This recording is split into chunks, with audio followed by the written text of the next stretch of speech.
Hello കൂട്ടുകാരെ, നമസ്കാരം. ചക്കയപ്പം ഉണ്ടാക്കുന്ന വീഡിയോ ആണ്. ചക്കയപ്പം അഥവാ ചക്കയട. നമ്മുടെ അമ്മയൊക്കെ നമ്മൾ കുഞ്ഞിലെ മുതലേ നമുക്ക് എപ്പോഴും പാകം ചെയ്ത് തന്ന് സുപരിചിതമാക്കിയ പലഹാരമല്ലേ ചക്കയപ്പം, ഇപ്പം അങ്ങനെയുള്ള സാധനങ്ങളൊക്കെ.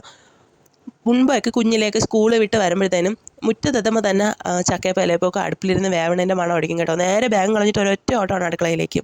അത്രയും ടേസ്റ്റുള്ള ഒരു വിഭവമാണ് ഇത്. നിങ്ങൾക്ക് ചക്കയൊക്കെ കിട്ടുന്ന സമയത്ത് ഒന്ന് ട്രൈ ചെയ്ത് നോക്കാൻ ശ്രമിക്കണേ. ചക്കയപ്പം ഉണ്ടാക്കാൻ വേണ്ടിയിട്ട് വീട്ടിലൊക്കെ എപ്പോഴും വട്ടയിലാണ് എടുക്കണം കേട്ടോ. അങ്ങനെ വട്ടയില പറിക്കാൻ പോയപ്പോഴത്തേനും അത് നിറയെ കുത്തുകൾ വീണ് കിടപ്പുണ്ടായിരുന്നു. തിരിച്ചു വന്ന് നമ്മുടെ വീട്ടിലെ വാഴയില എടുത്തു കേട്ടോ. വാഴയില വാട്ടി എടുക്കാനുള്ള പ്രയാസം കരുതിയിട്ടാണ് വട്ടയില തന്നെ ആശ്രയിക്കുന്നത്. മുറിച്ചെടുത്ത വാഴയില ഒന്ന് കഴുകി അടുപ്പിൽ വെച്ചിട്ട് നന്നായിട്ടൊന്ന് വാട്ടിയെടുത്ത് കീറിപ്പോവാണ്ട് ശ്രദ്ധിക്കണേ ഇല. അതിനുശേഷം ഇലകൾ അതിൻ്റെ അളവിന് കീറി കഷ്ണങ്ങളാക്കി മുറിച്ച് വെച്ചു. ഇത് വീട്ടിൽ തന്നെ കിട്ടിയ ചക്കയാണ് കേട്ടോ. അമ്മയുടെ വീട്ടിൽ തന്നെ ഉണ്ടായ ചക്കയാണ്. കഴിഞ്ഞ കൊല്ലത്തിന് അത്രയും മധുരമില്ല. ഇക്കൊല്ലം നല്ല മഴ ആയതുകൊണ്ടായിരിക്കും. എന്നാലും നല്ല അടിപൊളി ചക്കയായിരുന്നു കേട്ടോ. നല്ല ടേസ്റ്റുള്ള ചക്കയാണ് ഇത്. ഞാൻ മിക്സിയുടെ ജാറിലിട്ട് നല്ല മഷി പോലെ ഒന്ന് അരച്ചെടുത്തു കേട്ടോ. ചക്കയപ്പം ഉണ്ടാക്കാൻ വേണ്ടിയിട്ട് എപ്പോഴും നമ്മൾ കൂഴച്ചക്ക അഥവാ കുഴയൻ ചക്ക എടുക്കുന്നതായിരിക്കും നല്ലത്. എങ്കിൽ നമ്മളിങ്ങനെ അരച്ച് ബുദ്ധിമുട്ടേണ്ട ആവശ്യം വരുന്നില്ല. അരച്ച് വെച്ച ചക്കയിലേക്ക് ആവശ്യത്തിന് ഏലക്ക, മധുരത്തിന് ആവശ്യമായ ശർക്കര, തേങ്ങ എല്ലാം കൂടി ചേർത്ത് നന്നായിട്ടൊന്ന് മിക്സ് ചെയ്ത് കൊടുക്കണേ. സ്പൂണൊക്കെ ഉപയോഗിക്കണേക്കാളും നമ്മൾ കൈകൊണ്ട് മിക്സ് ചെയ്യുന്നതായിരിക്കും നല്ലത് കേട്ടോ. ശർക്കര വേണമെങ്കിൽ ഉരുക്കിയും ഇതിലേക്ക് ചേർക്കാം. ഇത് നന്നായിട്ടൊന്ന് മിക്സ് ചെയ്തതിന് ശേഷം ഗോതമ്പ് മാവാണ് എപ്പോഴും നല്ലത്, എങ്കിലും അരിമാവും സൂപ്പറാണ് കേട്ടോ. അരിമാവ് ഇത്തിരി ആയിട്ട് ഈ മിശ്രിതത്തിലേക്ക് ചേർത്ത് കൊടുക്കണം.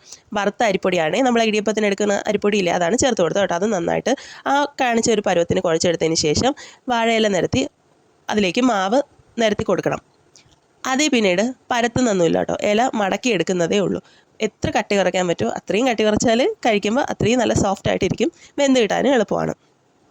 എല്ലാ ഇലകളിലെയും മാവ് ഇതുപോലെ ഒന്ന് പരത്തിയെടുത്തതിന് ശേഷം ഇഡ്ഡലി പാത്രം അടുപ്പത്ത് വെച്ചിട്ടുണ്ട്. വെള്ളമൊക്കെ വെച്ചിട്ട് അതൊന്ന് തിളച്ച് വരുമ്പോഴത്തേനും തട്ട് വെച്ചിട്ട് അതിലേക്കൊന്ന് നിരത്തി കൊടുക്കണം.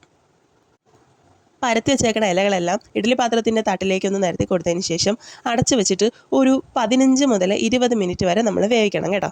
അത് കഴിഞ്ഞ് വെന്ത് വരുമ്പോഴത്തേനും വേവ് കറക്റ്റ് ആകുമ്പോഴേ നല്ല മണം വരും. വെന്ത് കഴിയുമ്പോഴത്തേനും നമുക്കൊരു പാത്രത്തിലേക്ക് മാറ്റാമേ. നമ്മുടെ രുചികരമായ ചക്കയപ്പം ഇവിടെ തയ്യാറായിട്ടുണ്ട്. അപ്പോൾ നിങ്ങൾക്ക് ഇഷ്ടപ്പെട്ട ചാനൽ സബ്സ്ക്രൈബ് ചെയ്യാനും ലൈക്ക് ചെയ്യാനും കമൻറ്റ് ചെയ്യാനും ഇതൊന്ന് ട്രൈ ചെയ്ത് നോക്കാനും മറക്കല്ലേ. താങ്ക്